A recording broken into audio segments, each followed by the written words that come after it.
নমস্কার, সবাই কেমন আছেন? ভালো আছেন তো?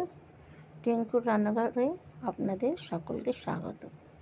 আজকে ঝিঙে আলু ডাঁটা পোস্ত তৈরি করব। আমি পোস্ত, কাঁচা লঙ্কা, টমেটো বেটে নিয়েছি। ঝিঙেটাকে ভালো করে ধুয়ে কেটে নিয়েছি। কড়াইতে সামান্য তেল দিয়েছি। সামান্য তেলটা গরম হয়ে গেলে তার মধ্যে আমি আলু কেটে দিয়ে দেব।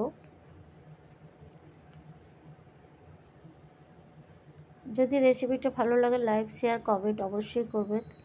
আলুটা লাল করে ভেজে নেব। আলুটা লাল করে ভাজা হয়ে গেলে ওর মধ্যে ডাঁটাটা, সজনে ডাঁটাটা ভালো করে ধুয়ে কেটে নিয়েছি, সেইটা দিয়ে দিলাম।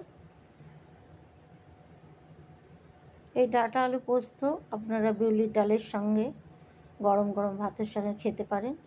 এবার আমি বাটা মশলাটা দিয়ে দিলাম। বাটা মশলাটা একটু কষিয়ে নিয়ে তার মধ্যে নুন দিলাম স্বাদ মতো।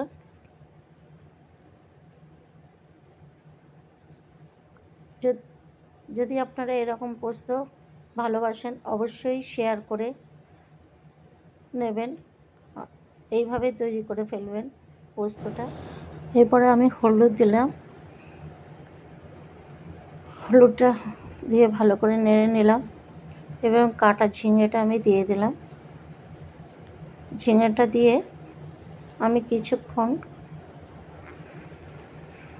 ভালোভাবে নেড়ে আমি কিছুক্ষণ ঢাকা দিয়ে রাখবো। ঢাকা খুলে নেওয়ার পরে আলুটা সিদ্ধ হয়েছে কিনা দেখে নেব।